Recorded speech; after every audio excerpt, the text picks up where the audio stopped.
Hello, fellow explorer of the past, and welcome to our quiet haven of history. Before we venture into the unforgiving cold of the Middle Ages, I'd like to offer a sincere welcome to you, my dear listener.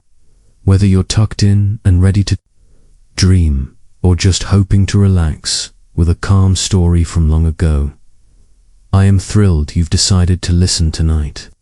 If you're so inclined, I would be delighted to hear what part of the globe you're listening from and what time it is for you. Please, feel free to share in the comments.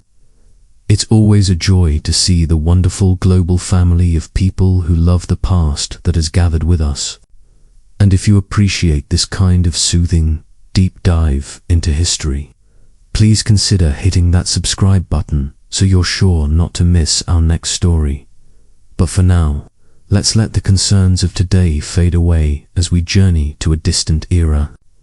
A time when the grip of winter was not just an inconvenience, but a genuine threat to one's very existence. A time when the turn of the seasons brought a real and terrifying struggle for survival. Envision yourself in the rural lands of medieval Europe.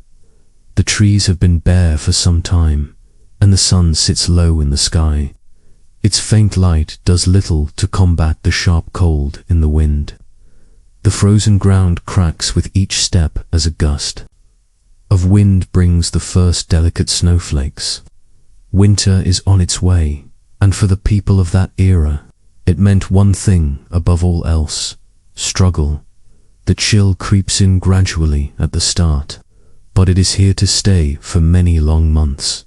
Soon, an entire landscape will be covered in a layer of white, and the rivers will freeze into solid, glassy surfaces. In an age without modern heating or insulated houses, the simple comfort of warmth was a luxury only the richest could afford. But it's important to remember, this wasn't always the case. The winters of the medieval period had not always been so intensely harsh. There was a time when the seasons followed a more regular cycle, when the first snow was a normal event, not a source of terror. But something changed. The climate patterns themselves began to alter, leading to a period that history now calls the Little Ice Age, stretching from the 14th century all the way to the 19th.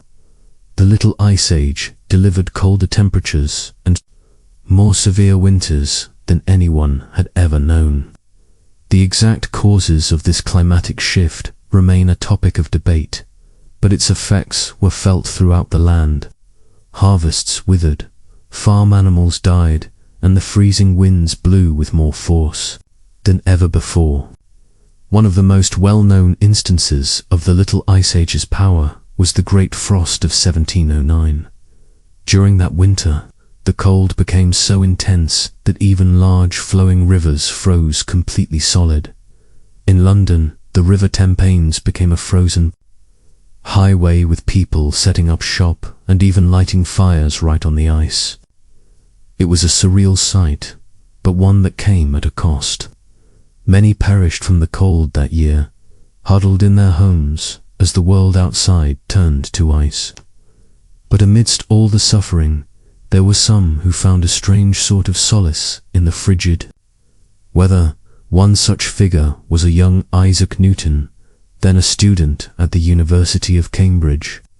When the Great Frost hit, Newton was forced to return home to his family's farm. There, huddled by the fire, he found himself with ample time to ponder the mysteries of the universe. It was during this unexpected break that Newton began to develop some of his most groundbreaking ideas, laying the foundations for his theories. On calculus and optics, who knows what other great minds might have been sparked to brilliance by the quiet isolation of a long, cold winter. It's a reminder that even in the darkest of times, the human spirit has a way of seeking out the light. But for the vast majority of people in medieval times, winter was a season to be endured rather than enjoyed. The rich could afford thick woolen clothing, ample firewood, and well-stocked ladders to see them through the lean months. But for the peasants and serfs who made up the bulk of the population, it was a very different story. Imagine waking up each morning in a one-room cottage, the air thick with smoke from the sputtering fire. Your breath mists in front of you as you rise from your straw mattress, careful not to disturb the shivering forms of your family members huddled around you for warmth.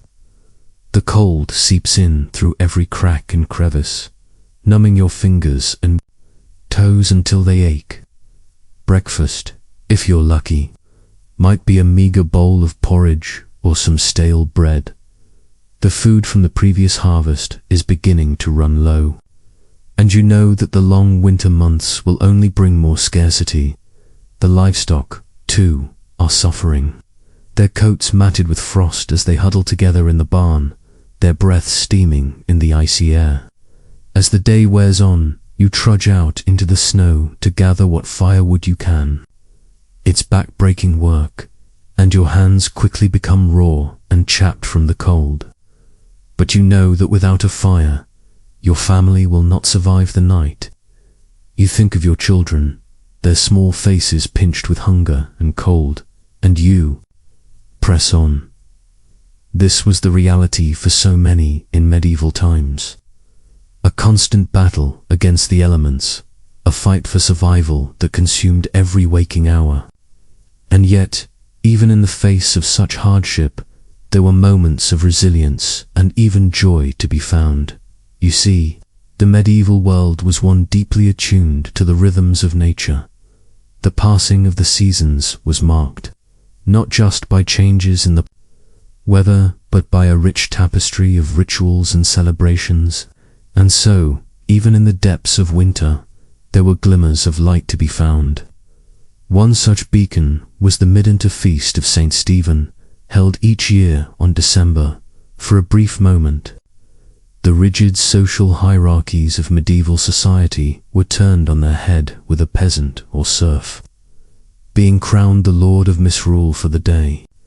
This lucky individual would preside over a raucous celebration filled with food, drink, and raillery, a rare moment of indulgence in an otherwise austere existence. But perhaps the most enduring symbol of hope in the medieval winter was the simple act of coming together in a world where survival often depended on the strength of one's community. The bonds of family and friendship took on a profound Imagine, if you will, a small village huddled against the snow. The smoke from the chimneys mingles with the leaden sky, a sign of life amidst the barren landscape. Inside the homes, families crowd together round the hearth, telling stories and sharing what meager scraps of food they have. There is a sense of unity here, a shared sense of purpose in the face of hardship. Neighbors trudge through the snow to check on each other, bringing extra firewood or a pot of stew to those in need. In the flickering firelight, faces are lined with weariness, but also with a quiet determination.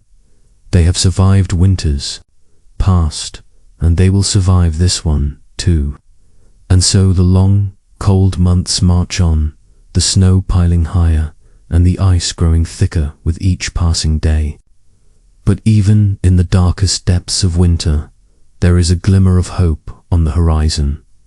For the people of medieval times knew that no matter how brutal the season, spring would come again. They watched for the first signs with a keen and practiced eye, the slight lengthening of the days, the softening of the earth beneath the snow.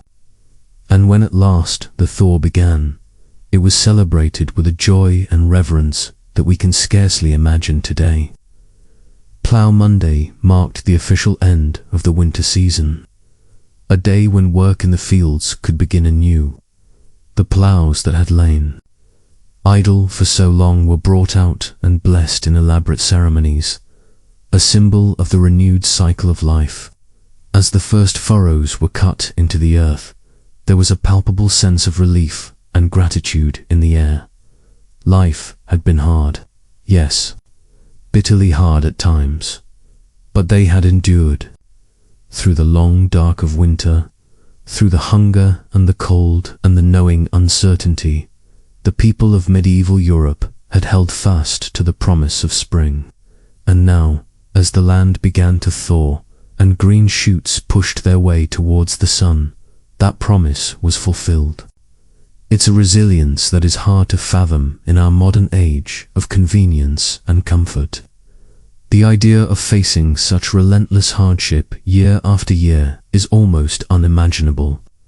And yet there is something deeply humbling in the knowledge that our ancestors did just that. They faced the brutal reality of their world with a strength and fortitude that is nothing short of remarkable.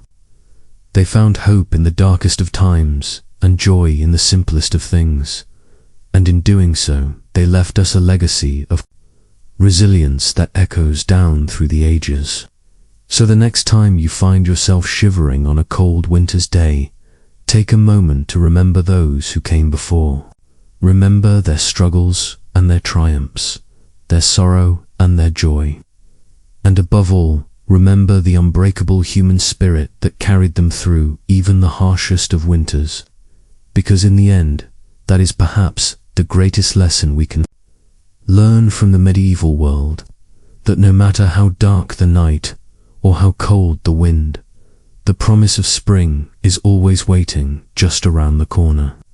And with that, dear listener, we come to the end of our journey through the brutal winters of medieval Europe. I hope that these tales of hardship and resilience have brought a new perspective to your own experiences of the season. May you always find warmth and comfort in the bonds of family and community, just as our ancestors did so long ago. And may the promise of spring light your way through even the coldest of nights. Thank you for joining me on this cozy corner of history. And remember, if you enjoyed our time together tonight, I'd love it if you'd subscribe and share these stories with a friend. There are so many more fascinating tales to explore together. But for now, I'll bid you a fond good night. Stay warm, stay safe, and I'll see you next time for another journey into the past. Sweet dreams. As the brutal conditions of winter tightened their icy grip on medieval society, even the most privileged were not immune to the season's merciless onslaught. In drafty primitive castles, ill-equipped for the harshest months, royal households faced a formidable challenge in staving off the biting cold and keeping the court adequately provisioned. The logistics of maintaining a royal residence during winter were nothing short of staggering. Massive quantities of firewood needed to be stockpiled to fuel roaring hearths that provided the only source of heat. The kitchen staff toiled ceaselessly to preserve meats, grains, and vegetables that would sustain the court through the long, lean months when fresh fare was scarce. Servitors scrambled to seal every crack and gap to keep out the insidious chill. But even the most diligent preparations often proved insufficient against winter's relentless assault. In one particularly chilling tale, a medieval queen is said to have tragically perished from exposure within her own palace walls. According to chroniclers, Queen Elizabeth of Hungary was found frozen in her bed one bitter January morning in a victim of the very castle that was meant to be her refuge. As grim fates like these demonstrate, the spectre of death cast its ominous paw over the medieval world in winter's dark depths. But even amidst such bleakness, the indomitable human spirit endured and found cause to rekindle hope. For much of the populace, that faint glimmer came in the form of the feast of St. Stephen, a cherished midwinter celebration falling on December 1st. This day marked a brief respite from the unending drudgery and privation of peasant life, a rare, sanctioned opportunity for raillery and indulgence. Central to the feast was the tradition of misrule, a ceremonial inversion of the normal social order. For this single day, a commoner would be appointed the Lord of Misrule, granted temporary authority to preside over the merriment and issue playful edicts to his betters. However fleeting, this act of satin license provided a vital pressure valve for the simmering tensions and resentments bred by the oppressive feudal hierarchy. The rigid lines between lord and vassal blurred for one mirth-filled day where all could partake as equals in the feasting, gaming, and carousing. The sense of community fostered by such celebrations was more than mere diversion. It was a critical survival mechanism, with winter's cruelty threatening to break both body and spirit. The bonds of fellowship and goodwill forged during the feast of Stephen and similar revelries helped sustain the populace through the leanest times. One chronicle from recounts the poignant tale of two peasant families, neighbors whose meager winter stores had been exhausted long before spring's arrival. On the verge of perishing from hunger, they pulled the last of their tattered resources to share a humble meal on the feast of St. Stephen. That gesture of generosity and unity gave them the strength to endure the season's remaining ravages. Such acts of compassion formed the very marrow of medieval society in winter. When a helping hand extended to a frostbitten traveller, or an extra log given to a shivering widow, could spell the difference between life and death. The grim shared purpose of weathering winter's onslaught together shaped a culture of interdependence that defied the era's often ruthless stratification. But even the warmest expressions of conviviality and fellow Nephilah feeling inevitably cooled as winter's unrelenting misery stretched on interminably. The feast of Stephen was but a small flare of light and levity amidst the frozen darkness, a momentary reprieve before the bleak slog of January, February, and March. As stores dwindled, bellies hungered, and the cold crept past the most deciduously stoked hearth, the faint promise of distant spring seemed to fade into impossibility. And yet, year after arduous year, medieval society endured against all odds. Through unimaginable adversity and hardship, they clung to existence, upheld by the grit, fortitude, and fellowship forged in winter's unsparing crucible. As the land lay dormant and the sun retreated, they somehow found within themselves the tenacity to carry on. One can only imagine the flood of profound relief and joy that greeted the first tentative signs of winter's passing. The slight softening of the frigid air, the incremental lengthening of daylight, the hopeful drip of icicles yielding to the sun's strengthening rays. After months of unremitting struggle, the sight of the season's initial lost battles against the forces of light and life must have seemed nothing short of miraculous for the battle-weary tillers of the earth. No day was more welcome than Plough Monday, the traditional start of the agricultural year. Falling on the first Monday after Epiphany in early January, it heralded the ground's imminent thawing and reawakening, though the deepest rigors of winter had yet to fully release their stranglehold.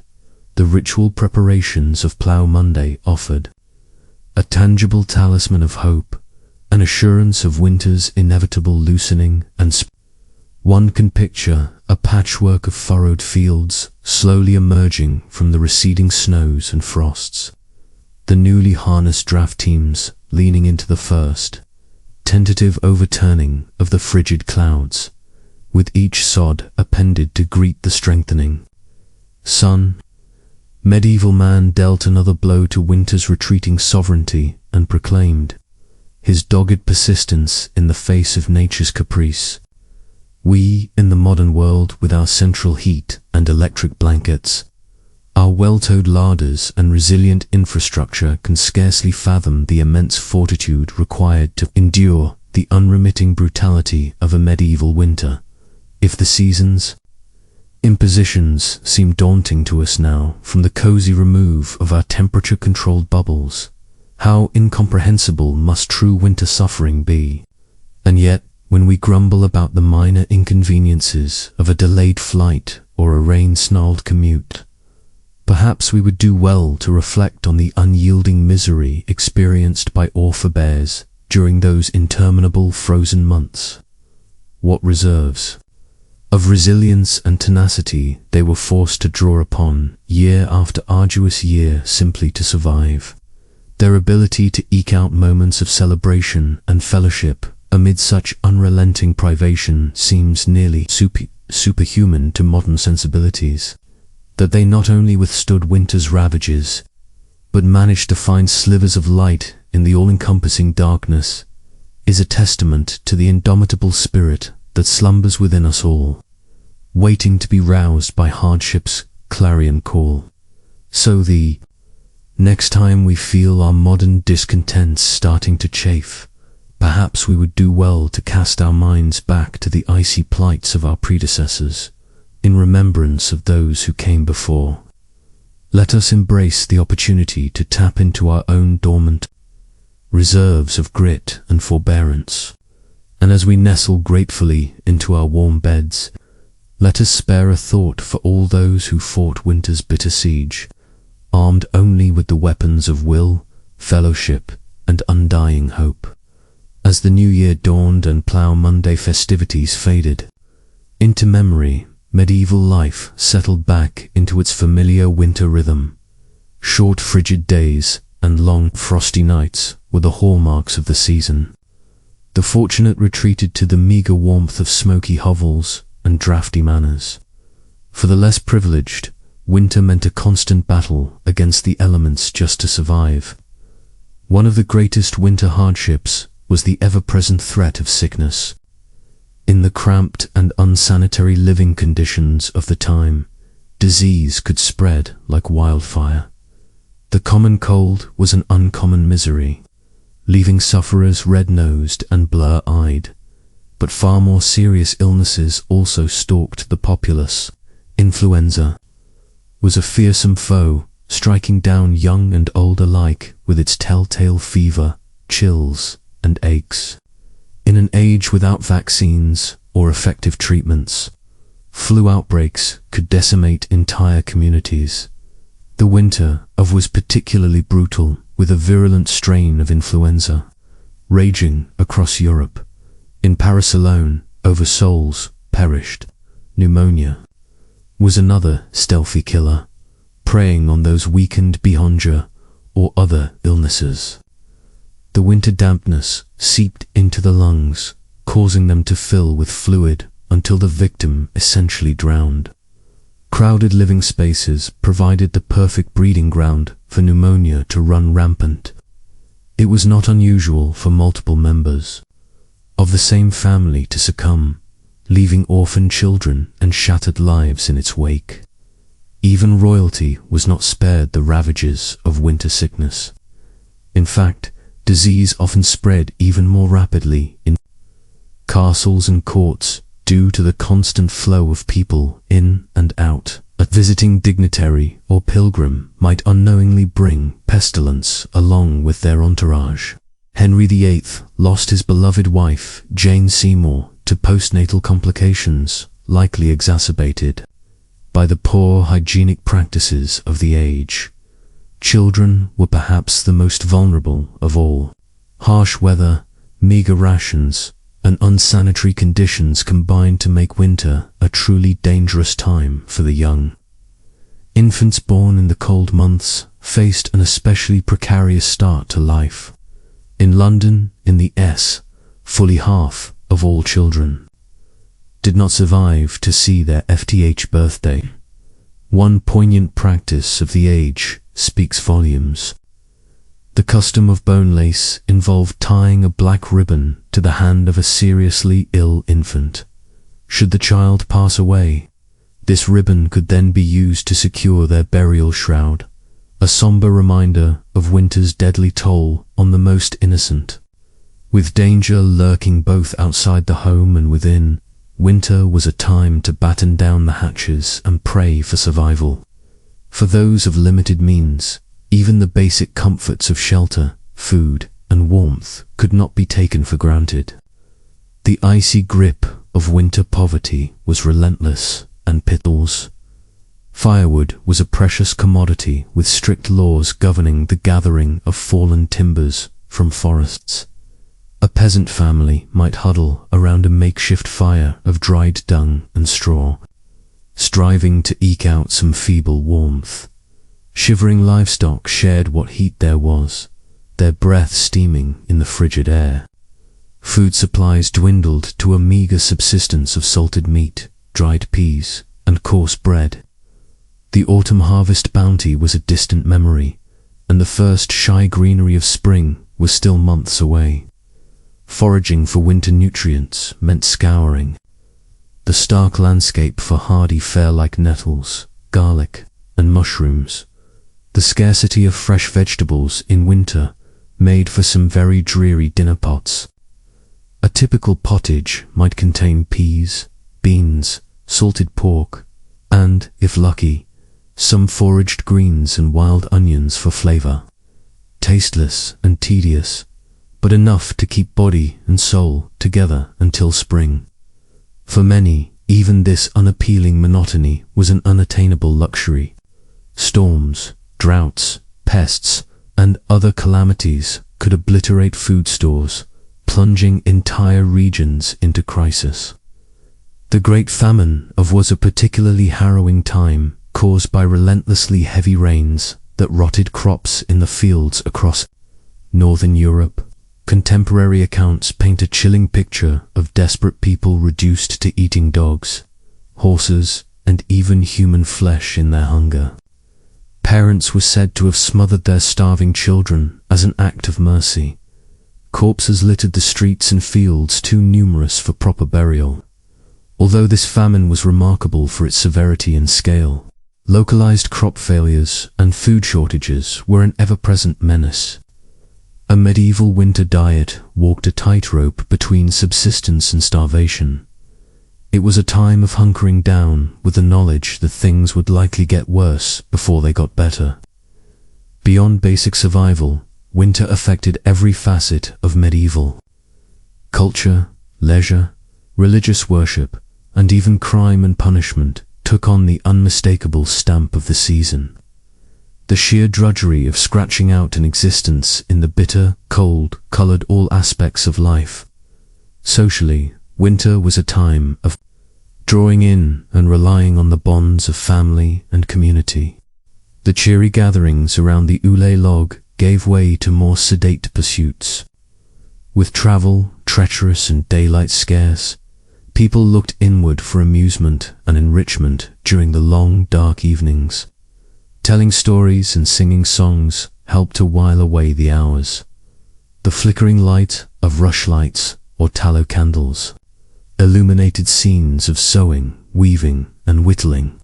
With idle hands seen as the devil's playground, industriousness was more necessity than virtue. Winter's confinement, at least, provided ample time for such gainful activities. For the literate, winter offered a chance to curl up with a good book, although this was a rather exclusive club. In England, at the close of the th century, a humble tradesman's library might boast a Bible, a book of hours, and perhaps some merry jests or tales of Robin Hood. Only the wealthy could afford the lavishly illuminated volumes so prized by those who could read often did so aloud for the benefit and entertainment of the whole household. Winter was a time for sharing treasured stories of brave knights, canny tricksters, and star-crossed lovers. The Caolic adventures of King Arthur and his court were perennial favorites, their intricate plots and noble themes helping to transport listeners far beyond the close confines of their winter refuge. Less wholesome entertainments also served to liven up the tedium of winter days. Gambling with dice was a popular pastime, often leading to heated tempers and empty purses. The clatter of knuckle bones and the rattle of dice would ring out in many a tavern and great hall as fortunes were won and lost. Drink was another common winter diversion.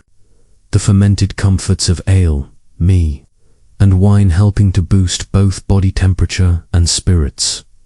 Public houses saw a roaring trade, offering fellowship, entertainment, and an escape from the bitter cold. Inebriation often led to looser tongues and lower inhibitions, sparking lively debates, bawdy songs, and occasionally a brawl or two.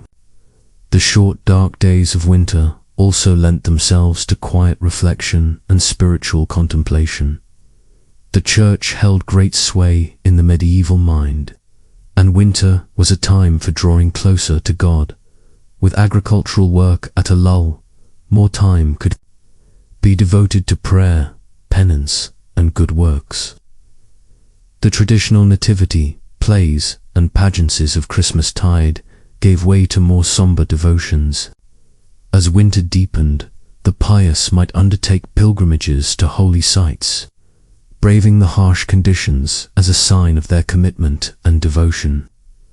Others spent hours in hushed churches, fingering rosary beads, numb with cold, and meditating on their eternal soul. Charity was also an important winter value, with almsgiving seen as a Christian duty. The 7 acts of corporal mercy laid out a blueprint for generosity: feeding the hungry, giving drink to the thirsty, sheltering the homeless, clothing the naked, visiting prisoners, comforting the sick, and burying the dead. In a season of scarcity and hardship, small gestures of human kindness could make all the difference. Of course, winter's harshness sometimes brought out the worst in human nature as well.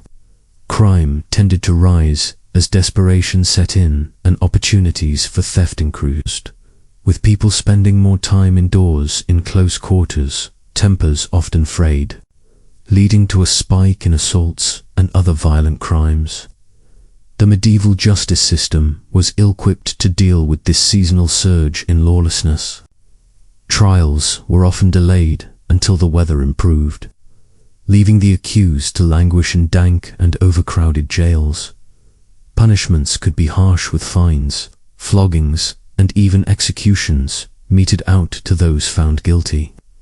But even in the face of winter's bleak realities, the indomitable human spirit endured.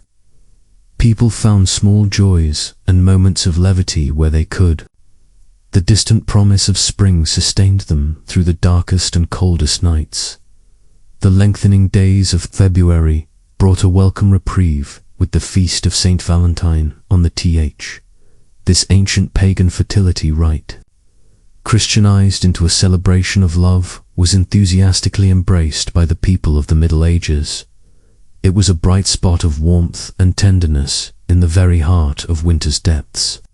The custom of drawing names for Valentine's sweethearts was well established by the century.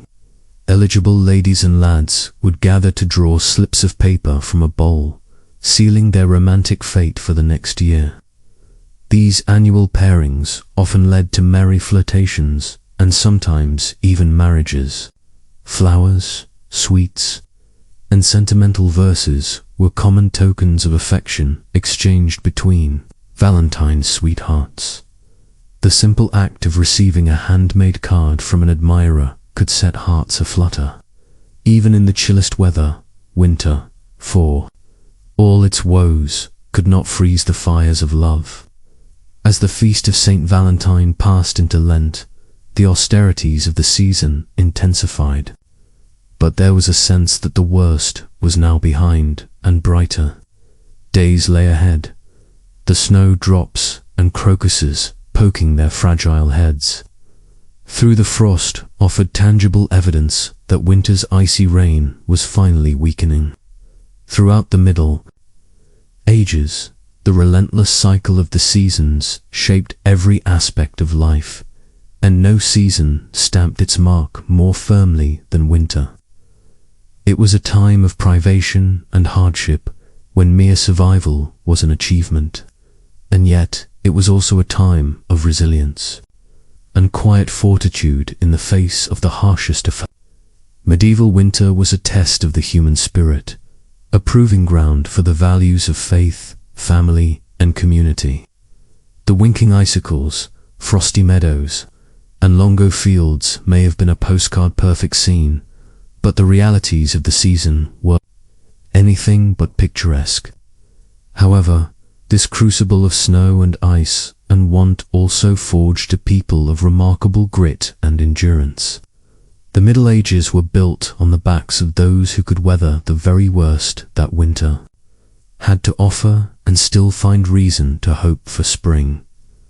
There is perhaps no greater tribute to their stubborn vitality. So, the next time you find yourself bemoaning a delayed train or a slushy sidewalk, spare a thought for your medieval ancestors, unequipped. With thermal socks, central heating, or weather apps, they faced each winter as a battle to be fought with every resource at their disposal. And they emerged victorious spring after spring. We are the heirs and beneficiaries of their tenacity and unbreakable spirit. And with that, I will leave you to your warm bed and electric blanket, secure in the knowledge that winter has been largely tamed, thanks in no small part to those who came before and showed us how it's done. May your dreams be of gentle snowfalls and toasty hearths, and may you wake to a world where winter is more friend than foe. As the weak winter sun struggled to pierce the lean grey clouds, the people of medieval Europe shivered and drew their meagre cloaks tighter about their shoulders. The icy tendrils of winter's grasp seemed to creep into the very marrow of their bones, chilling them to the core. For the poorest peasants, the cruel irony was that their ragged woolen garments, which felt so oppressively hot and sticky in the sweltering labours of summertime, now provided scarcely more warmth than a gossamer veil against winter's biting onslaught. They huddled together in their H-valves, thankful for the meagre heat thrown by a smoky fire, their breath misting in the chilly air. The animals felt winter's bite, too. The elderly draft horse, ribs protruding beneath its shaggy coat, dreamed wistfully of the long-gone lush summer grass, as it ate its aortioned wisp of hay. The milk cow loaded mournfully, petits chapped and raw in the frigid draughts that knifed through the barn walls. Even the way barn cats looked a bit less haughty, their usual disdain blunted by the gnawing in their bellies and the frost on their whiskers.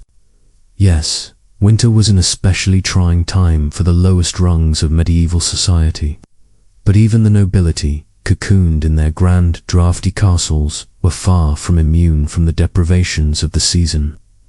Many a blue-blooded maiden wailed in despair, as her priceless silk gowns proved useless against the dank chill of stone walls. The castle kitchens strained to concoct enough piping hot delicacies to stoke the noble innards. It is said that King Henry II of England, felled by a severe case of the winter shivers, once burned an entire chair just to warm his royal posterior for a blessed moment or two. His servants despaired, knowing His Majesty's temper was liable to ignite even faster than the furniture if he remained uncomfortably cold for long. But for peasant and king alike, winter seemed to grind on interminably, an unrelenting slog of the only respect came from the occasional celebration or feast day, brief islands of revelry in the dark ocean of winter. The people seized upon these moments of light and levity, cherishing them like a drowning man gasping for air. Perhaps the most anticipated was the feast of St. Stephen on December Thay, a day of unbridled merriment and delightfully subversive reversals of fortune. By ancient tradition, a mere peasant was crowned the lord of misrule. On this day, gleefully lording over his bets in a delicious bit of sanctioned rebellion. One can only imagine the raucous peals of laughter that rang out as the lowliest serf ordered about the local baron with mock imperiousness. For one glorious day, the normal rules and hierarchies fell away, and all reveled together as equals. The frigid drudgery of winter seemed to recede, driven back by the bright blaze of communal joy. But soon enough, the merry festivities would end. The misrule would be righted, and the cold, hard reality of winter would descend once more. The people would trudge back to their hearths and their chores, the bite of the wind seeming to mock the fleeting warmth of fellowship. The battle against winter's grim siege resumed unabated. And yet, even in the bleakest depths of winter, there were quiet acts of courage and compassion that melted the frost from even the moss-worn hearts. Neighbors shared scarce provisions with those even less fortunate, exhibiting a generosity of spirit that no cold could diminish. A certain Dame Matilda of York was said to have once given her on-like cloak to a poor beggar woman, shivering herself through the long walk home.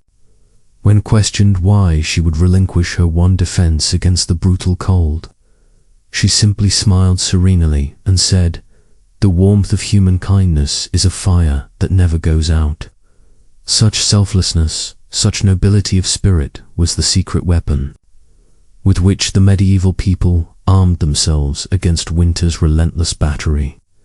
For though winter could freeze their fingers and toes, it could not touch the invincible summer that reigned eternal in their hearts. And so they endured. They persisted. They triumphed in their own way over the harshest of seasons.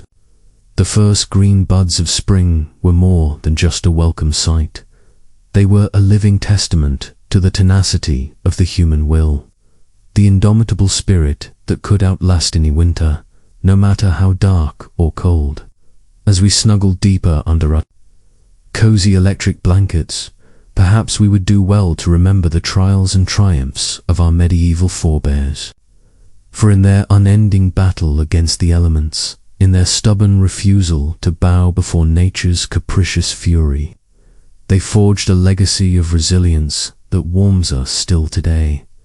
The chill winds of winter may still moan outside our windows, but we can draw strength from the knowledge that if they could brave the brutal cold with naught but a cloak and their unquenchable human spirit, well then, surely we can survive until spring arrives once more.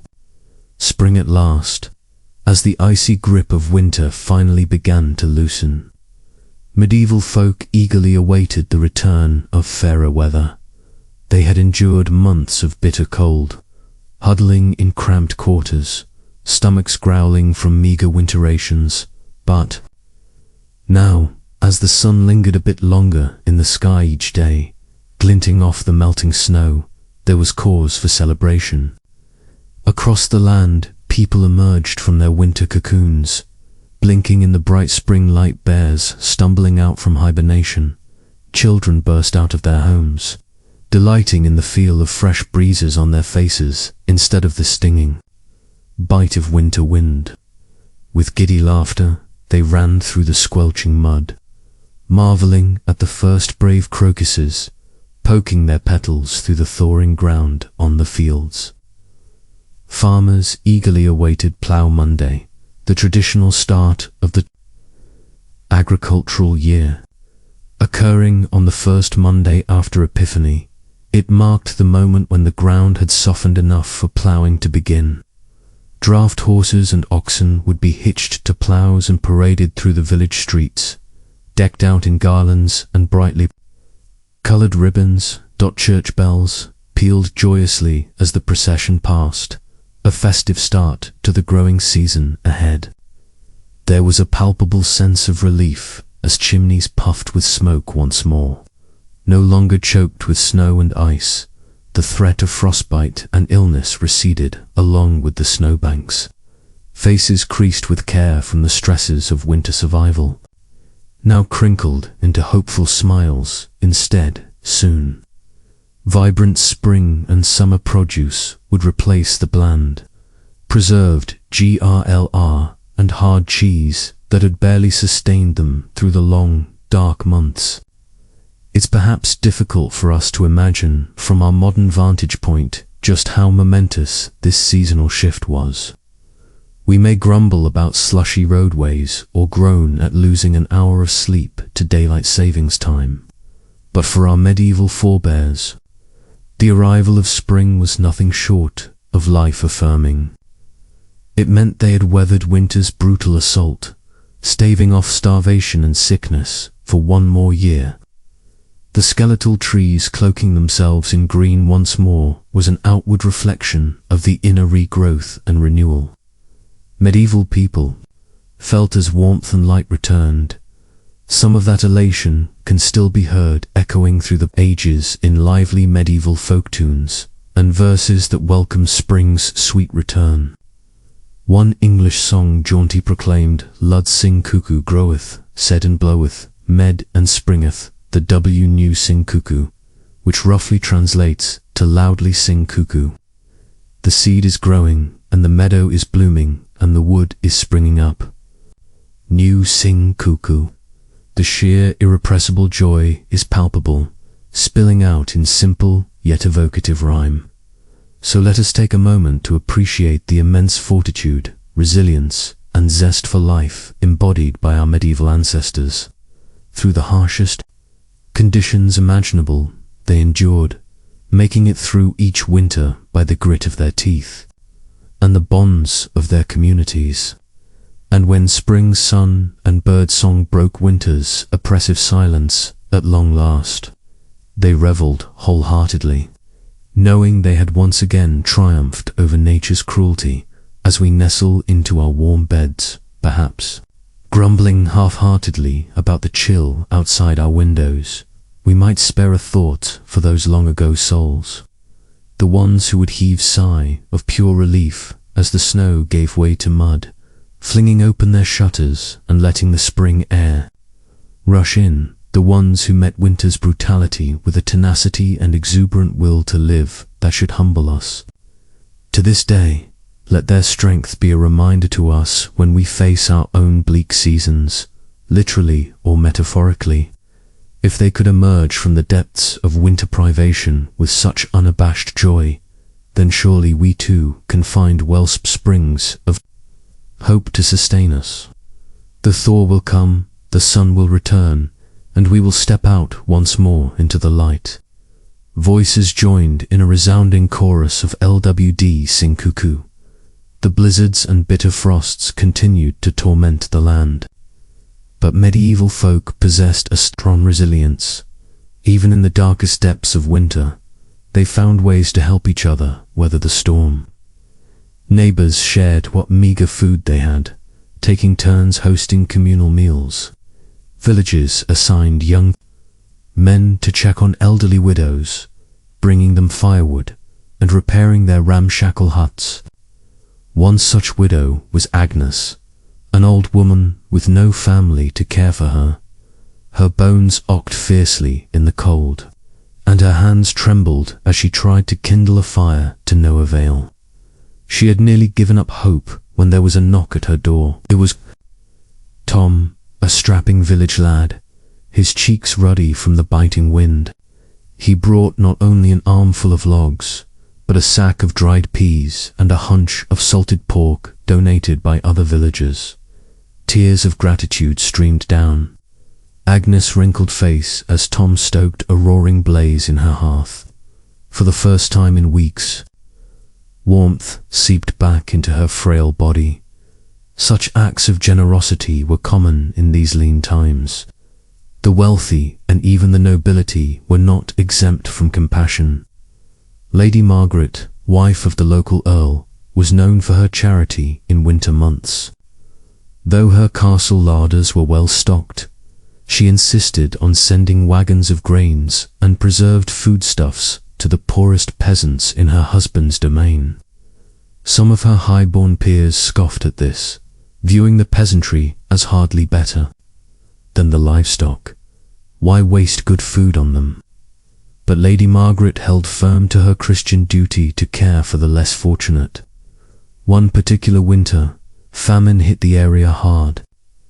Lady Margaret worked determinedly to stretch the castle provisions.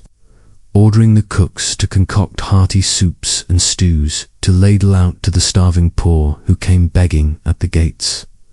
The kitchen boys grumbled at the extra work, but the cook, a portly fellow named Bernard, shared his mistress's sense of noblesse oblige. He threw himself into the task, bulking out the soup with every last turnip and potato in the cellar.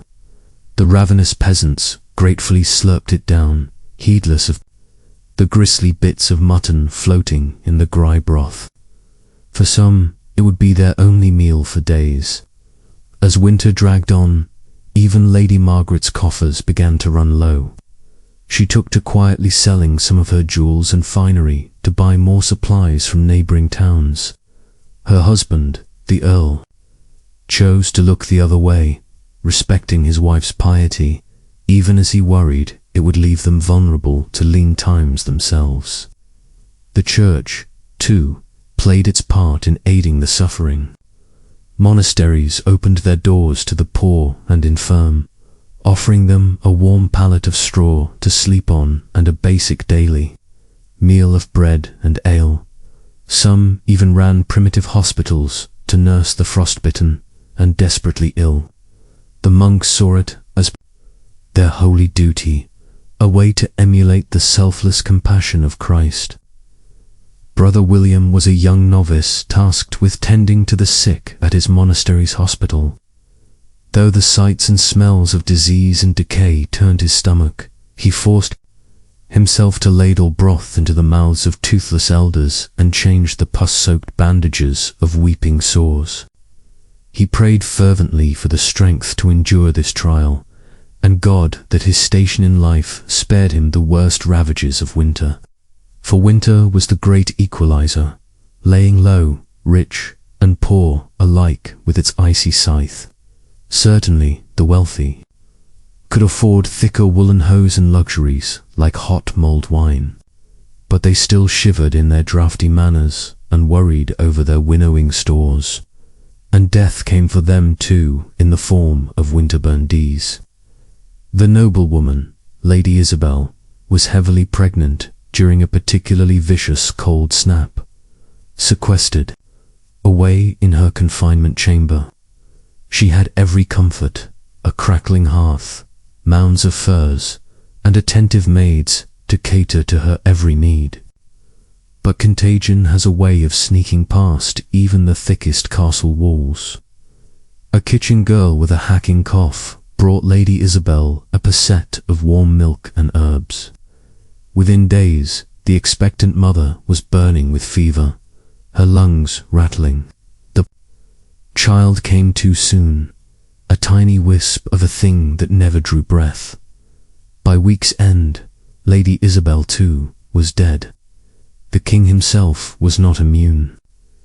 Henry V, a pious and gentle soul, fretted endlessly over the suffering of his subjects during the dreadful winter. Of the royal physicians prescribed him a tonic of cinnamon and ginger to ward off the cold humours, but still he sank into a deep melancholy, unable to warm his hands, even when thrust practically into the roaring hearth. Some whispered it was God's punishment for Henry's weakness as a ruler. In truth, seasonal depression was an affliction that could strike any man, from mightiest king to lowliest serf. As the days slowly began to lengthen and the tightly clenched fist of winter finally started to loosen, people allowed themselves to dream of spring. Soon they prayed the land would thaw and the first tentative buds would appear on the skeletal trees. The great wheel of the farming year could begin to turn. Once more, in the earliest days of spring, on the first Monday after Epiphany, medieval folks celebrated Plough Monday. This was when the first symbolic furrow would be cut into the frost-spangled earth, a hopeful portent of the crops to come. Village men blackened their faces with soot for luck and paraded through the muddy lanes with their ploughshare held high, singing bawdy songs to wake the slumbering soil. Afterward, there was dancing and hearty food and much quaffing of ale. It was a promise, a covenant, that the dark days of winter were passing and brighter tomorrows lay ahead. The same eternal cycle played out at all levels of society. In the great halls of dukes and countesses, minstrels struck up a merry tune, and couples leapt into a lively carol dance, flush with the optimism of a new year. The king hosted a lavish feast for his court, the tables heaped with delicacies like roast swan and marchpane sweets. Even the lowly peasant Giles and his brood felt a weight lift from their shoulders as they ventured out to their humble plot. Giles clutching the pouch of precious saved seed that meant a future of full bellies. The wretched widow, Agnes, who had been knocking on death's door, found herself stirring a bubbling pot of pottage, humming tunelessly. She had made it through winter's gauntlet to see another spring dawn. Praise be to God. Winter was brutal. There was no escaping that fact.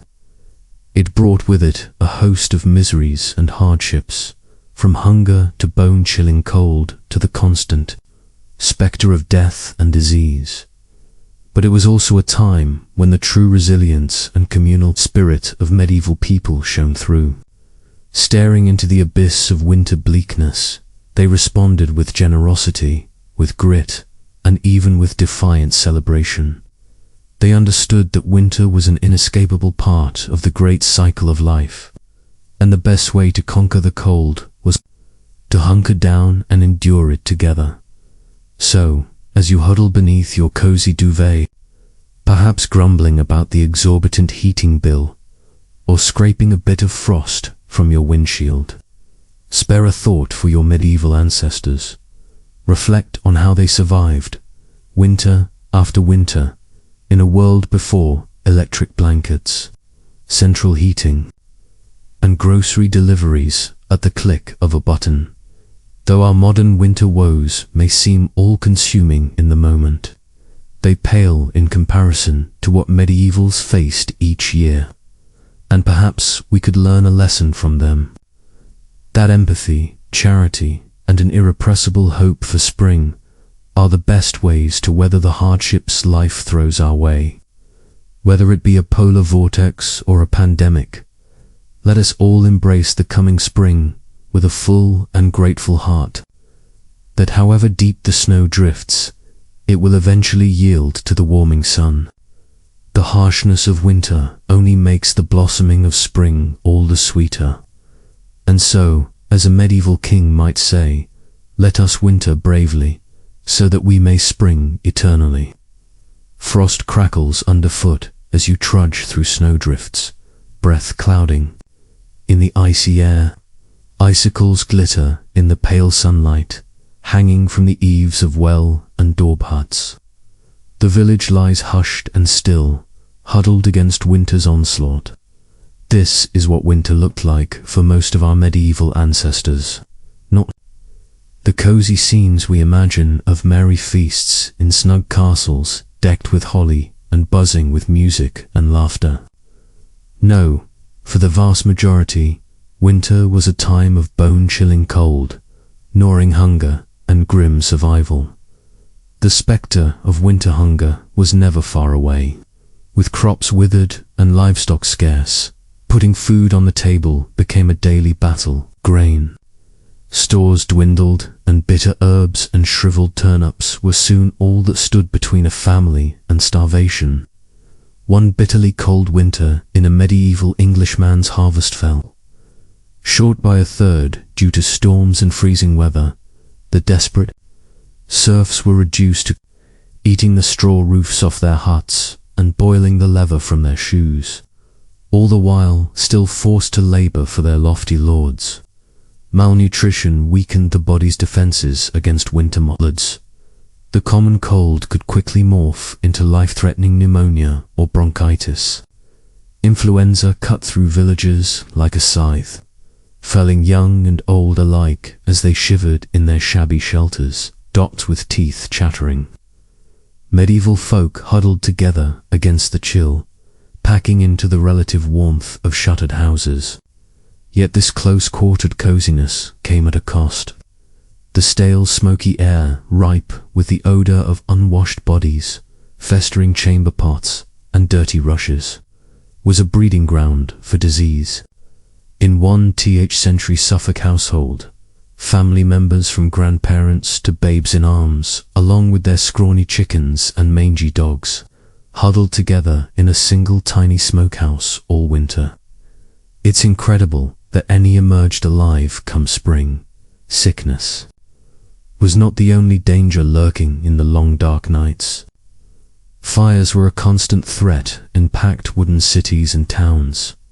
One misdirected spark could swiftly grow into a furious blaze, hungrily devouring tightly clustered buildings and snuffing out lives. The Great Fire of London started on a cold November night, quickly raging through the city's cramped lanes while water froze in the pipes. An estimated huddling Londoners perished in the flames, and many more were left homeless in winter's icy grip. Travel was especially treacherous in these frigid months. Roads dissolved into muddy quagmires, while blizzards obscured the way with blinding flurries. With daylight scarce, travelers risked becoming disoriented and losing their way, stumbling from the path to a frozen grave.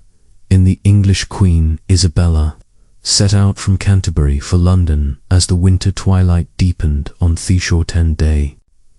Her party lost the road and wandered helplessly until the early hours, while the pregnant queen wept copiously in fear and exhaustion. Winter's onslaught was no less punishing for working animals. Horses and oxen grew gaunt and weak on scant winter feed.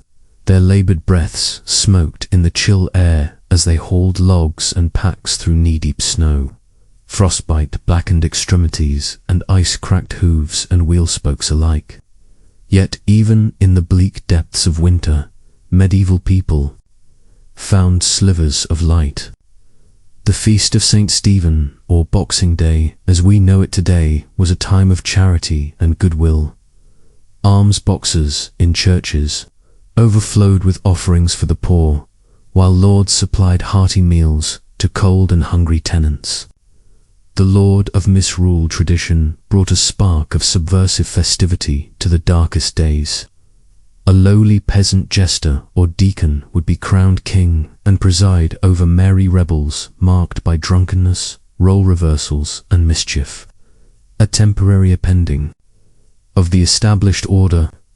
Despite the privations and dangers medieval winters posed, hope somehow endured, etched in frosty breaths, and no doubt uttered as fervent prayers. Hope that the weak and ailing would survive, that food would last until spring, that light and warmth would conquer the constricting cold once more. So this winter, when you grumble about shoveling the driveway, curse at the thermostat, or get chilled waiting for the bus, spare a thought for those who came before us.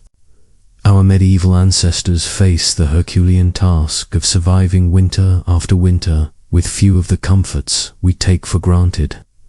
Their quiet courage in the face of winter's cruelty is perhaps the greatest lesson they have to teach us. Though we will never know most of their names or stories, we can appreciate the magnitude of their struggles and find inspiration in their endurance that saw them through to brighter days.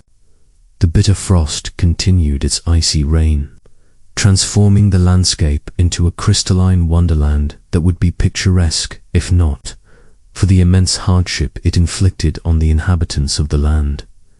The snow fell ceaselessly from the ash-grey sky, blanketing the countryside in a suffocating white shroud. Icicles hung like glittering daggers from the eaves of peasant agells and grand manors alike. The hearth fires that burned day and night offered only a fleeting respite from the penetrating chill. Smoke from the precious flames stung watering eyes and choked lungs in the close, fated air of WLE and daub huts, their huddled bodies crammed together for warmth. Humans and livestock alike, the pungent aromas of dung and unwashed flesh mingling together into a uniquely medieval winter perfume. For some, however, even this dubious comfort was a luxury they could ill afford. Scant food stores stretched precariously thin, and bellies rumbled with the persistent pangs of hunger. Many of the poorest subsisted on little more than coarse bread and thin gruel, praying they would survive to see the spring. The spectre of famine lingered in every home, from lowly serf to high lord. None could escape winter's deadly grasp, not even those who wore crowns. In draughty stone castles that seemed to inhale the cold and exhale an unrelenting damp, rulers shivered beneath mountains of furs. Royal households required vast amounts of firewood and tinder to ride out long winter months. Woe to the kingdom whose sovereign failed to plan ahead. According to one account, a medieval Bohemian princess perished from the cold in her bedchamber. Her demise, a chilling reminder that wealth and status offered only partial protection from the elements. But for a peasant family, the loss of a loved one to winter's icy scythe was all too common. An occurrence as cruel as it was predictable. Disease added to the season's prodigious death toll. Agars and fevers spread like wildfire through communities weakened by malnutrition and close quarters. The stale, smoky air of HVLs and the ubiquitous filth made the lungs more vulnerable to infection. Medieval physicians, their ruthless treatments, often rooted more in superstition than science, could do little. The roads, treacherous with snowdrifts and black ice, compounded the winter's woes. Only the desperate or the foolhardy ventured far from the meager comfort of their homes in the darkest months. Travel for any distance was an ordeal to be undertaken at one's peril. Peddlers' carts remained idle, depriving isolated villagers of needed goods. Tithes and taxes went uncollected, to the vexation of liege lords and clergy. And woe to the army that had to mount a campaign over snow-choked roads. Their supply lines stretched to and fraying in the frigid weather. The winter of saw one of the Middle Ages' most astonishing military feats, born of this brutal necessity for wintry warfare. The redoubtable Welsh rebel leader, Owain Glyndwr, faced off against the superior forces of future King Henry V in the high mountain passes. Glyndwr's men, accustomed to harsh conditions, drew the English into a trap amid the blinding blizzard. Hapless in their heavy armor, the English ranks broke and fled, with many perishing from exposure. Glyndwr's stunning victory, won as much by the winter as by Welsh martial prowess, lives on in legend to this day. The winters of medieval Europe were often marked by devastating famines that claimed countless lives. When the cold lingered and spring planting was delayed, food shortages quickly followed. The infamous Great Famine after was sparked by an unusually wet and chilly spring that rotted seedlings in the ground.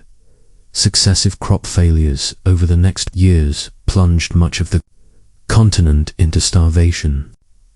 In England, the price of bread skyrocketed 2 times the normal cost. The poor resorted to eating grass, roots, even the bark off trees. Desperate bands of scavengers dug up graves to cannibalize the dead. It's estimated 2% of the population of cities like Ypres and Bruges in modern-day Belgium perished. In the French town of Trey, a citizen wrote in his diary that the poor were eating dogs, horses, and other unclean things. The misery was compounded by crime and disease as malnourished citizens turned to theft and violence to survive. One heart-rending account from the St. Mary's Abbey Chronicles relates the fate of a starving woman imprisoned for stealing a loaf of bread. The woman was pregnant and starving, but the baker would give her no bread, so she stole a loaf and was caught. The judges would not pardon her, so she was hanged. As she died, the infant fell from her womb before the eyes of the people. The child lay bloody and screaming on the ground, but no one wanted to touch or rescue it, and the baby soon died where it fell. The famine finally eased in when the weather turned favorable again and crops began to grow. But the spectre of starvation stalked the land every winter, ready to reap a grim harvest at the slightest adversity. For medieval people, winter was always a time of gnawing unease, if not outright terror. As they prayed their meager food stores would last until spring, malnutrition weakened the populace and left them vulnerable to disease. The close, unsanitary living conditions of winter led to frequent outbreaks of infections like influenza, dysentery, and pneumonia.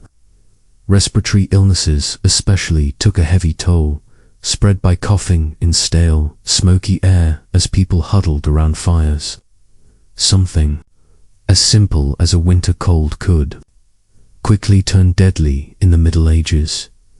Even the doctors of the era were of little help, relying on dubious treatments like bleeding and purging with laxatives to restore the balance of a patient's humors.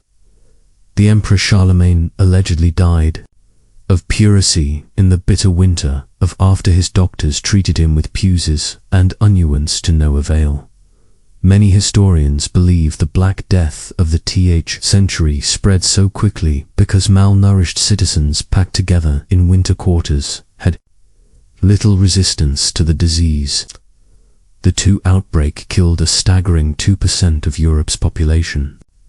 One poignant tale comes from Pistoia, Italy, where a man named Sir Luca wrote to his brother Francescino describing the devastation.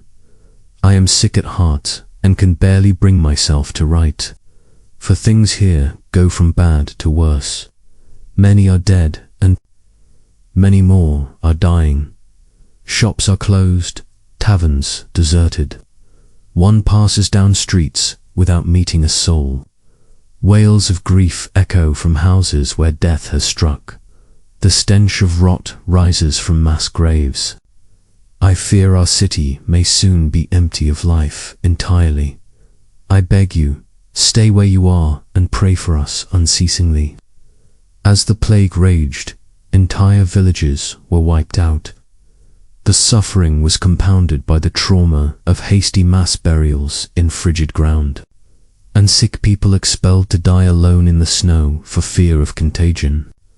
The devastating losses of the Black Death left deep psychological scars and forever altered the medieval world.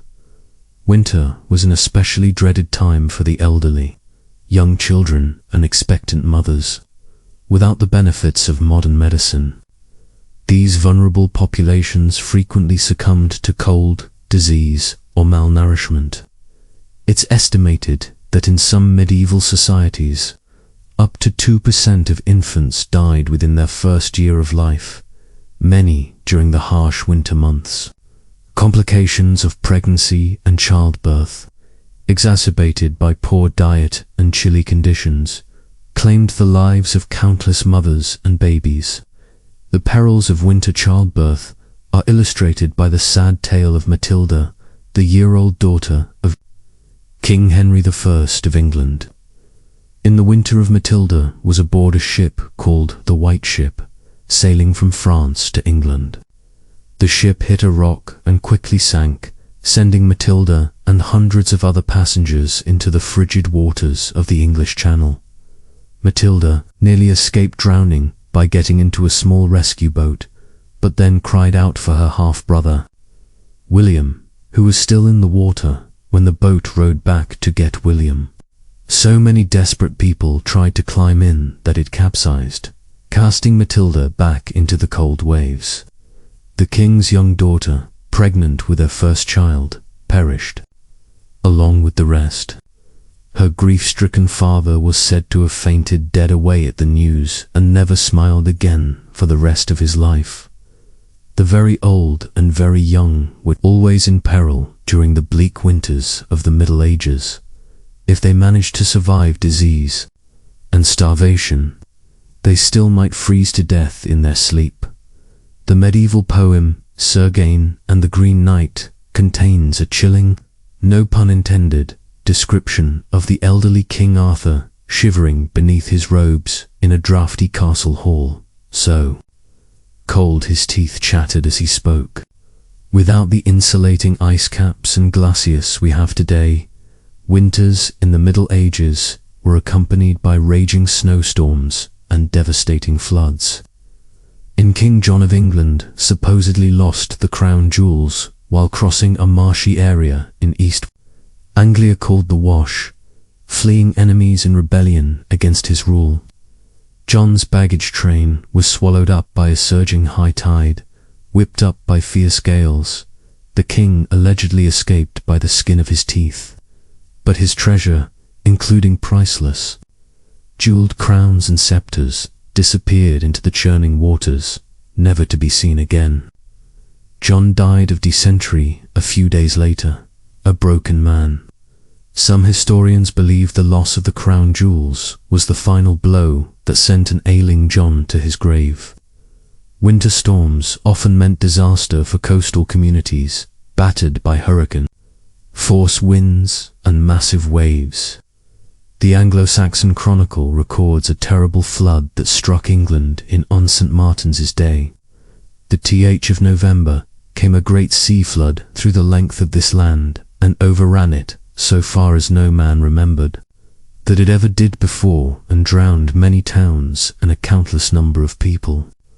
Another North Sea flood on January completely submerged the low-lying Netherlands, keeling over people.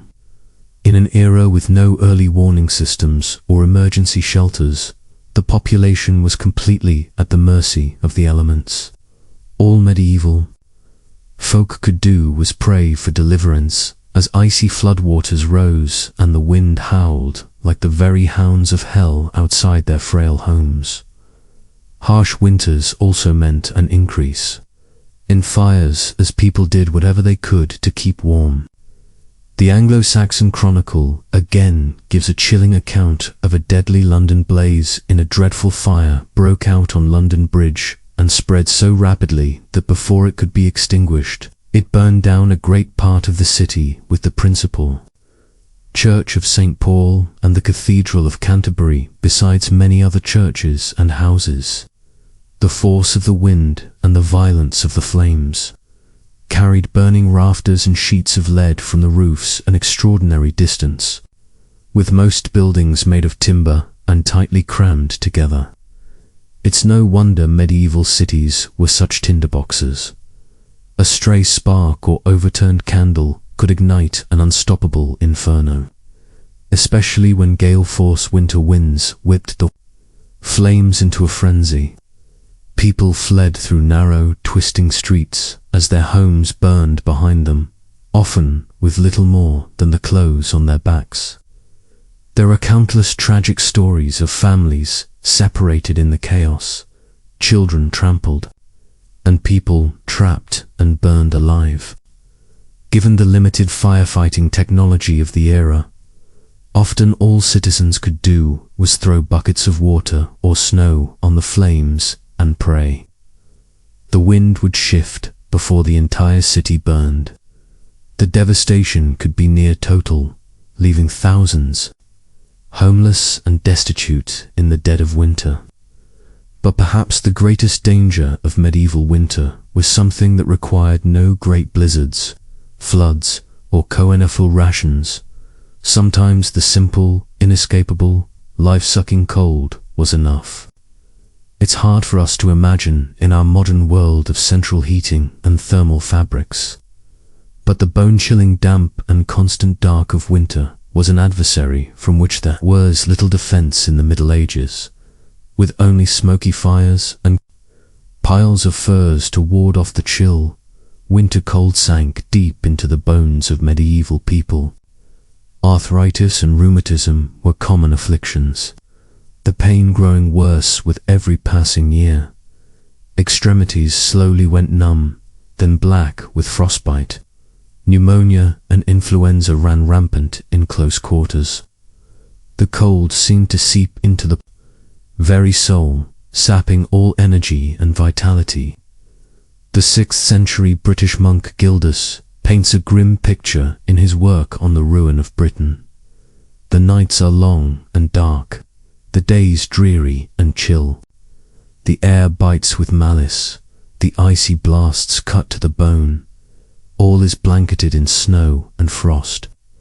It is a time of great suffering for man and beast alike, when all the earth seems dead and frozen, locked in the clutches of a frigid hell. For the elderly and frail especially, winter was a time of dread, marked by a hopeless feeling that the warmth might never return. People piled on every article of clothing and huddled together for warmth. But still the cold crept in. Fires sputtered and died in the damp, leaving only plumes of acrid smoke that stung the eyes and choked the throat. Coughs and sniffles echoed in the darkness, interspersed with the groans of the sick and dying. The cold kept its icy grip round the clock, turning exhalations to frost and numbing appendages. It seemed to reach icy fingers into the chest, squeezing the breath and congealing the blood. Even the young and healthy moved as if through deep water, sluggish and yielding. There was no escaping winter's clutches in the Middle Ages, no Florida vacations or cozy electric blankets to take the edge off. The cold was a constant, merciless companion, sapping precious energy needed for survival. It's no wonder the medieval world measured the passage of time not in months or years, but in how many winters one managed to survive. To make it through to another spring was a triumph, one that grew more difficult with each passing season. But somehow, despite the brutal conditions, the rampant disease, the gnawing hunger, and the life-stealing cold, the people of the Middle Ages endured. Year after year, winter after merciless winter, they shouldered on, armored only in their indomitable spirits. When the last meager stores of food ran low, they tightened their belts another notch. When the fire burned down to embers, they drew another tattered blanket close. And when the dark pressed in from all sides, they huddled together and whispered stories of brighter days to come. There is a moving passage in the 10th century English poem Piers Plowman that captures the sheer resilience of the medieval spirit. Through woe and winter's bale, frost and snow and sleet and hail, all shall pass and peace prevail. Hope shall triumph and never fail. Even in the darkest depths of winter, medieval folk found small joys and moments of grace. Neighbors shared what little they had with those who had even less. Amid the cold and dark, people came together to sing and pray at night. Some swore they could hear the voices of angels in the howling winds, promising that warmth and light would come again. And so the people of the Middle Ages held fast to hope, clung fiercely to life, and kept their eyes fixed on the far horizon where spring lay in wait. They knew in their bones that winter, no matter how brutal and unrelenting, was always a temporary state. The sun would return, the snows would melt, and the world would be reborn, as green and glorious as if winter had never come at all. All they had to do was endure, and endure they did with a strength forged in the very ice and stone of the season. The winters of the Middle Ages were brutal, merciless, and seemingly endless. They brought hunger, disease, destruction, and death. But they also brought out the best in the human spirit, the unshakable will to survive, to hold fast to hope, to come together in compassion and kindness. The medieval world was tempered in winter's icy crucible and emerged stronger for it. A little tower, a little wiser, with a bone-deep appreciation for the turning of the seasons. So perhaps we can learn a lesson from our medieval forebears as we grumble about scraping a few inches of frost from our windshields. For them, winter was a matter of life and death, a season to be survived with gritted teeth and unshakable resolve. And survive they did, passing down to us their tales of winter's wrath and the invincible power of the human spirit. In the dead of our modern winters, may we remember their fortitude and find in it the inspiration to shoulder through our own dark days. The people of the Middle Ages stared winterfall in its icy face and refused to yield. They endured floods and famine, blizzards and blackest night. They buried their dead in frozen ground and woke to the groans of the starving. But always, always they held fast to the promise of spring.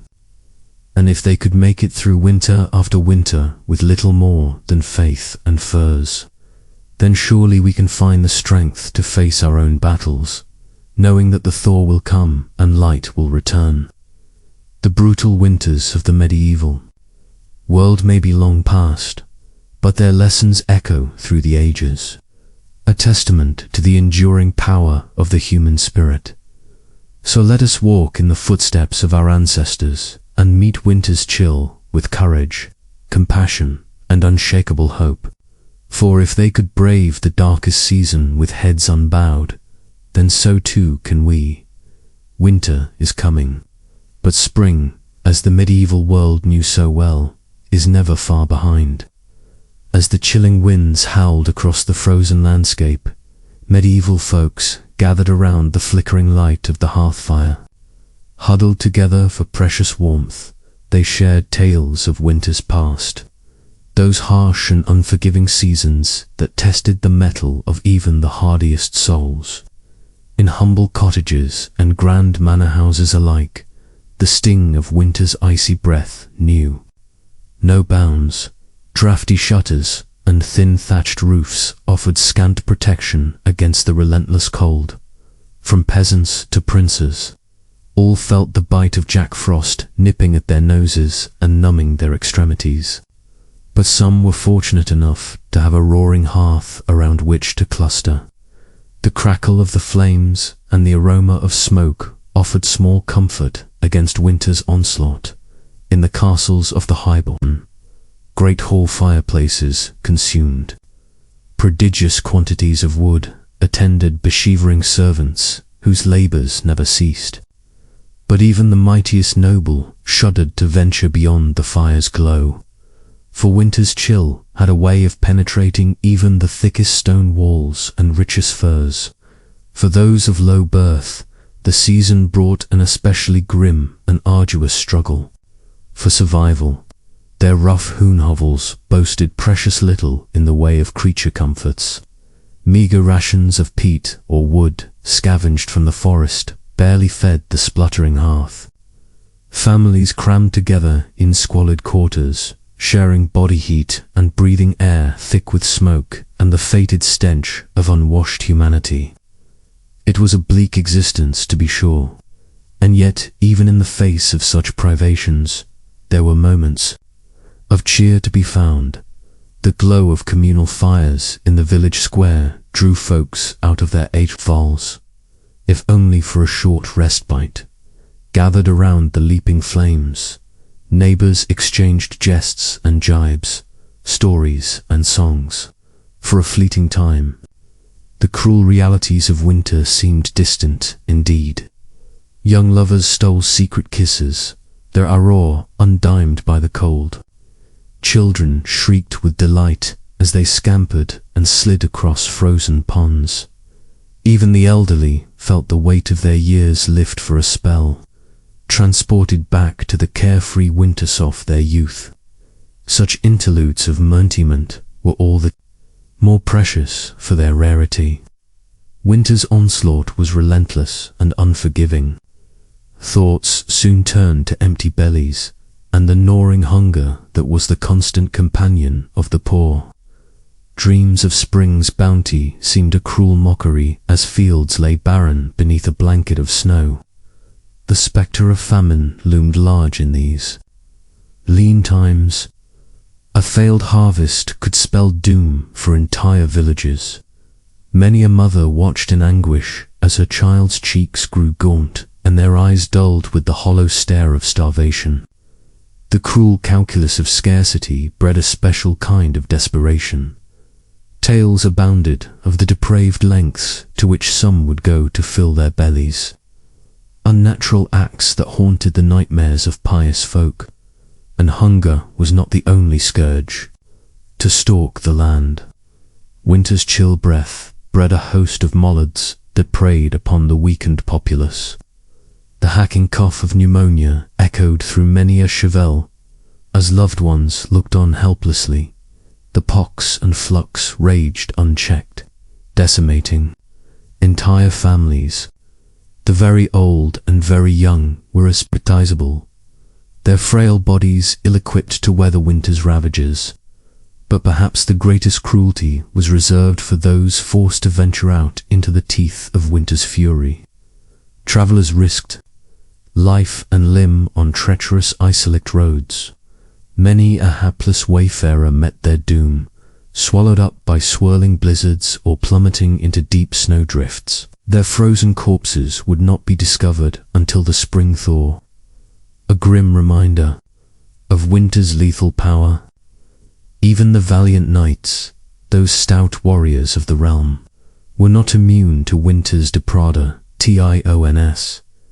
Clad in their heavy armor, they made easy prey for the bone-chilling cold that crept into every unrivet.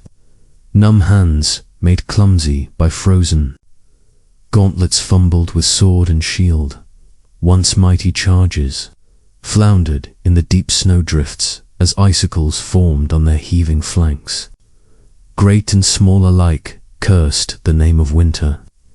In the halls of power, the crown weighed heavy on royal brows, furrowed with care. For even a monarch could not decree the seasons to reverse their inexorable turn. The cost of keeping the court, supplied with provender and firewood, was staggering. Royal treasuries groaned beneath the strain as grasping merchants reaped handsome profits from the king's lares. But for all the miseries it engendered, winter's reign was not eternal. Even in the depths of icy despair, folk clung to the promise of spring's sweet renewal. The joyous feast of Stephen offered a welcome reprieve from winter's woes. For one raucous day, the world turned upside down as a lowly peasant assumed the mantle of the Lord of Misrule. Drunken revelry and bawdy songs lifted spirits and lightened hearts. Laughter, that balm for their careworn soul, echoed through the frostbitten land. In the fullness of time, winter's gelled grip began to loosen. Icicles dripped from the eaves as the strengthening sun worked its subtle magic. Snowdrops and crocuses pushed their way through the softening earth, delicate harbingers of winter's retreat. The land stirred with new life, shaking off the torpid slumber of the frozen months. Hearts lifted and voices raised in joyful celebration. The feast of the plough marked the triumphant return of spring's verdant splendor. Sleek oxen dragged gleaming plowshares through rich, dark earth as the cycle of planting and renewal began anew. The lean times of winter soon faded into memory, as fields rippled with the green and golden bounty of the land. Looking back across the centuries, we marvel at the fortitude of our medieval forebears. Year after pitil's year, they endured winter's cruelties with a stoicism born of necessity. Their strength of spirit and unbreakable bonds of community were the secret of their survival. In the face of unimaginable hardship, they found pockets of hope and moments of shared humanity. So the next time we grumble about the inconvenience of a delayed flight or the indignity of slushy streets, let us pause and reflect. Our modern winter woes are but a shadow of what once was. In the tapestry of human history, the icy trials of the Middle Ages loom large. They serve as a reminder of our species' remarkable resilience and the preciousness of a warm hearth and a full belly. As we drift off to slumber, Let us spare a thought for those who came before. In our dreams, perhaps, we will catch a glimpse of their world, a harsher, cruel world than our own, and yet one in which the indomitable human spirit shone all the brighter for the darkness that surrounded it. Good night and sweet dreams of gentle spring breezes to come, as the bitter chill of winter descended once more upon the weary lands of medieval Europe.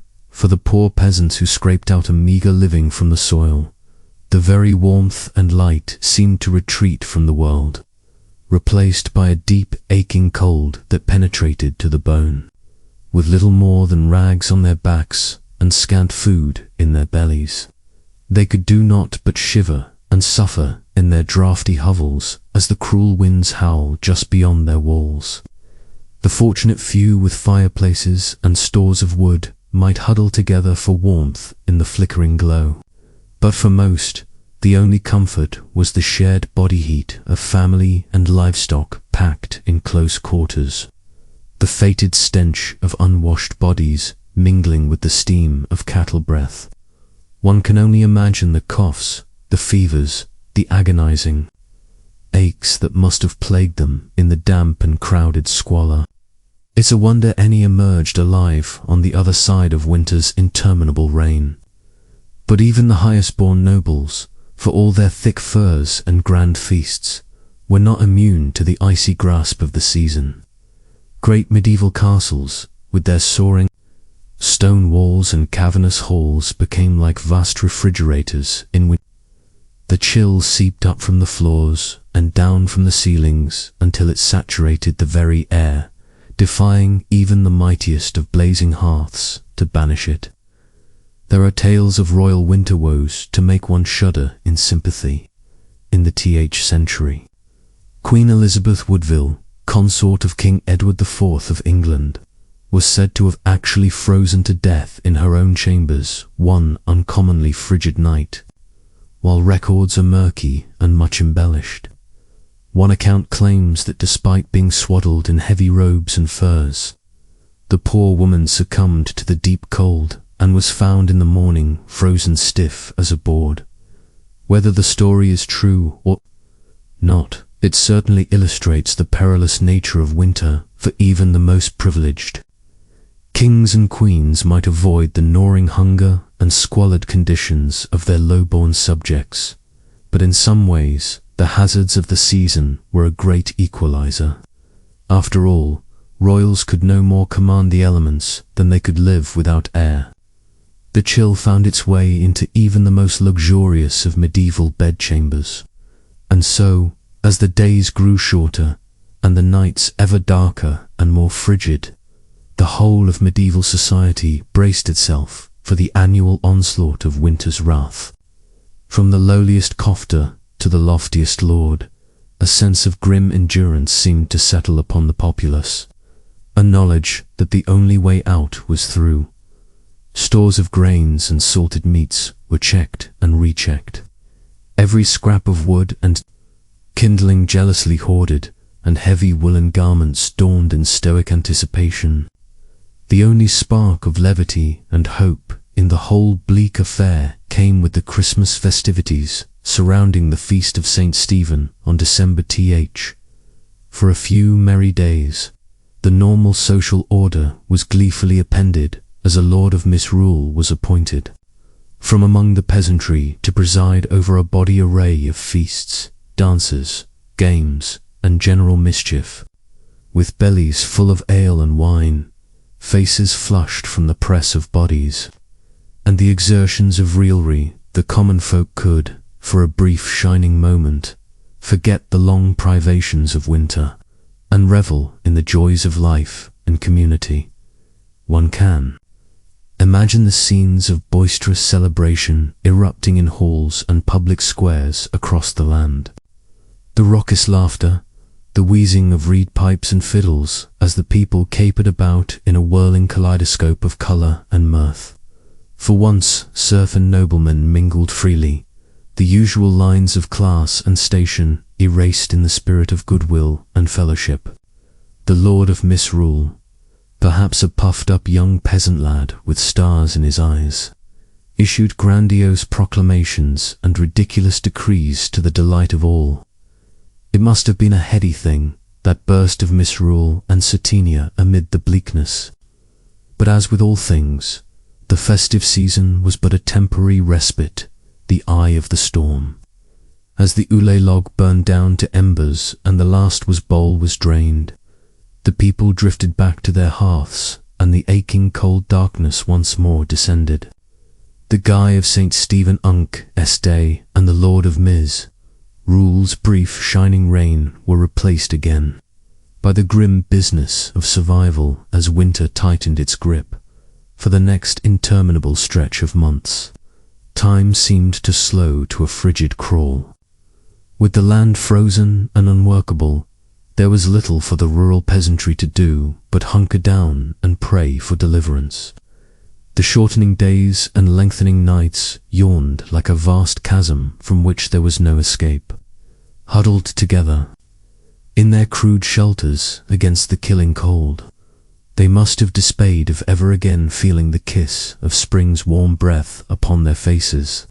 But even the cruelest winter cannot last forever, and indeed, the first greening shoots of new life were already straining up beneath the frozen ground, biding their time.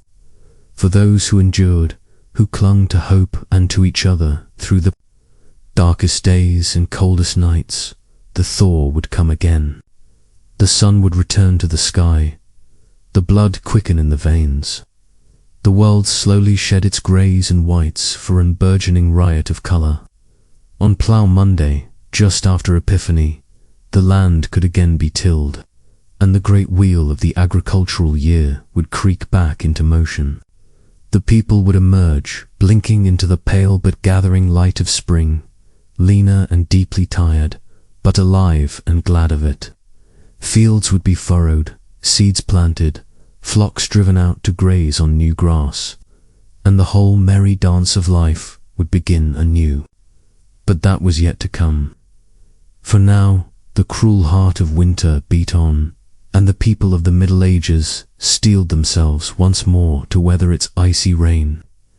They drew what comfort they could from their rough woolen cloaks, their smoky hovels, their scant stores of food so diligently laid by, but most of all from each other, in a world so beset by hardship and peril, where the very seasons seemed intent on crushing the life from their bones.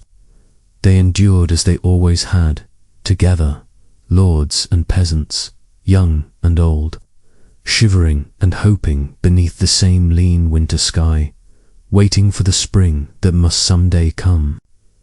And so they hunkered down in the darkness and the cold, listening to the mournful howl of the wind and the groaning of the ice, spinning what tales and weaving what dreams they could to while away the long winter nights.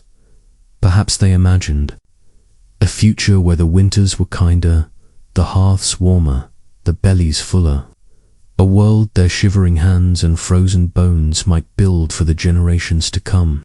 Or perhaps they simply held fast to what scraps of light and hope they could muster in the moment, knowing that even the longest winter must someday yield to spring.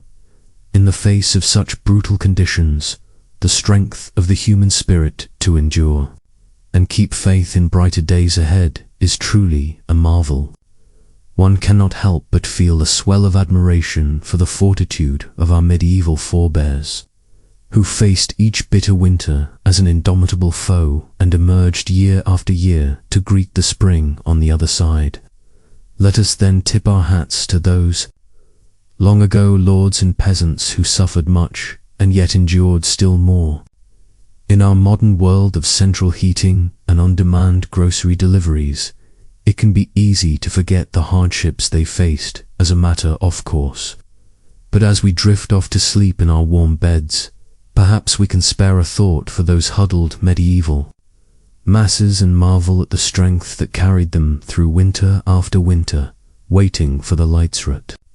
In a world so often cold and dark, such enduring hope and resilience is a fire that cannot be quenched. Burning on from their distant H-Vels, to our own night-swaddled rooms. May we keep that flame alive in our hearts, come what winter may. As the long winter months dragged on, medieval folk looked forward to any opportunity to lift their spirits and foster a sense of community and goodwill amidst the hardships. One such beacon of hope, Waste Feast of St. Stephen, celebrated each year on December, though the origins of this midwinter celebration are somewhat obscure. By the Middle Ages, it had become a cherished tradition across much of Europe. After the solemn religious observances of Christmas Day, Stephen's Day was a time for merrymaking, feasting, and the playful reversal of normal social roles. Central to the festivities was the custom of misrule, where a peasant or commoner would be appointed lord of misrule for the day and granted the power to command their social superiors. This light-hearted upending of the status quo provided a much-needed release valve for the rigid class tensions that normally dominated medieval life. The Lord of Misrule presided over a topsy-turvy day of revelry, leading raucous processions through the streets, initiating mischief pranks, and decreeing that everyone from lords to labourers should make merry together. Professional entertainers like minstrels, jugglers, and jesters would ply their trades while games of chance and skill kept the crowds amused. Bawdy. Comedic sketches called mummers' plays were performed, reenacting tales from legend and folklore in broad, exaggerated strokes. Mock jousts and farcical court proceedings induced peals of laughter, a welcome respite from the grim realities of winter. Life, of course, no medieval celebration was complete without a hearty feast. On St. Stephen's Day, the Lord of Misrule could insist that the wealthy provide food and drink for the whole community, a charitable gesture that fostered goodwill and fellowship among all. Roasted meats were the centerpiece, the feast. From geese and capons to the traditional roast boar's head, marched in with great fanfare. Minced meat pies, heavy with dried fruit and spices, offered a sweet treat, while the wassail bowl flowed freely, the warm spiced cider bolstering everyone's spirits. One can almost hear the laughter and lively chatter ringing through the halls, rising above the blustery winter winds outside. For one brief shining day, the hardships of winter faded into the background as the community came together in a spirit of joy and camaraderie. As the feast concluded and the revelers dispersed back to their hearths, they carried the warmth of the festivities with them like a flicker of cheery firelight in the dark. The knowledge that they had friends and neighbors to rely on, that they could find moments of laughter and levity even in the bleakest times, surely helped buoy their spirits for the hard days still ahead. And somehow the winter's icy grip seemed a bit less harsh, the howling winds a bit more bearable when one had a belly full of good food and a heart full of fellowship. The Feast of St. Stephen was a timely reminder that even the deepest darkness of winter would eventually yield to the first hopeful stirrings of spring. Those fragile shoots of new life began to tentatively emerge as the winter snow receded and the frozen ground began to thaw across thickened trees. Watchful eyes eagerly scanned for the appearance of snowdrops, those valiant little flowers that poked their fresh green stalks and delicate white blooms through the melting slush. Their arrival heralded that the long night of winter was finally ending and the season of rebirth approaching. In villages everywhere, weary folk rejoiced to see the first hints of colour and vitality returned to a landscape that had been shrouded in icy, white stillness for so many months. With a newfound spring in their steps, medieval peasants returned to the rhythms of the agricultural year, the great wheel of life beginning to turn once more. Hibernating livestock were led out to pastures, starting to green again, while the farmer hitched his team to the plough, eager to churn the softening earth. The first Monday after Epiphany, falling in January, came to be known as Plough Monday for this very reason. It marked the moment when the land could be worked again after the winter freeze, inaugurating the labours of a new farming season.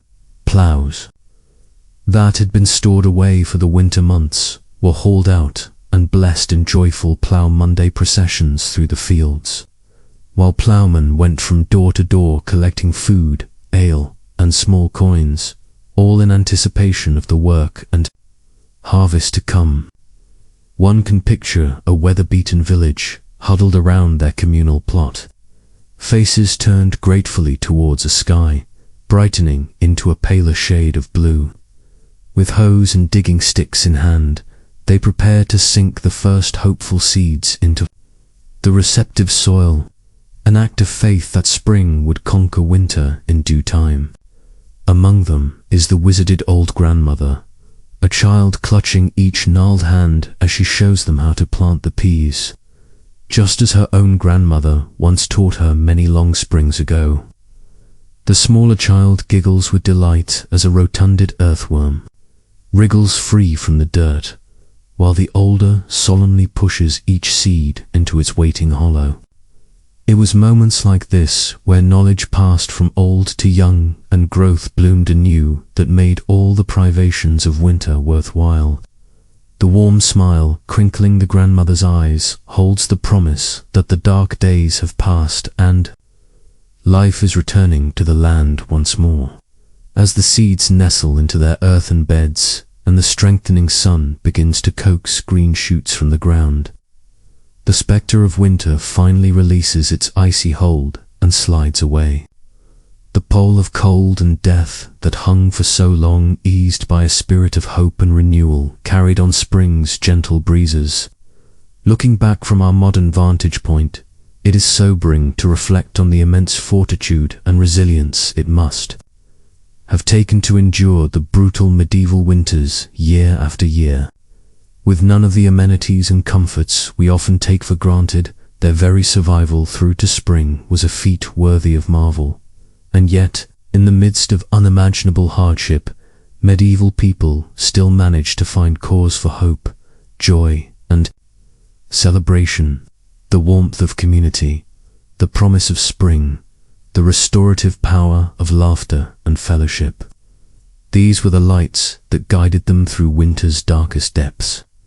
Perhaps as we snuggled deeper under our cozy comforters, cozily insulated from the cold, we could spare a thought for our long ago ancestors.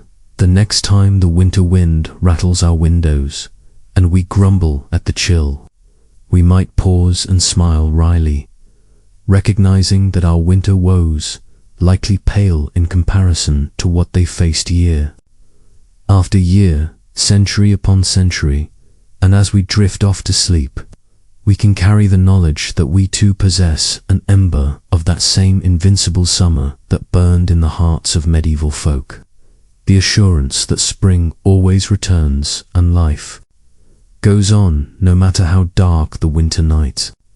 So, as the last light fades and the wind whispers a lullaby against the pane, I invite you to let your imagination wander back through the ages to walk alongside those distant ancestors as they triumphed over winter's icy reign.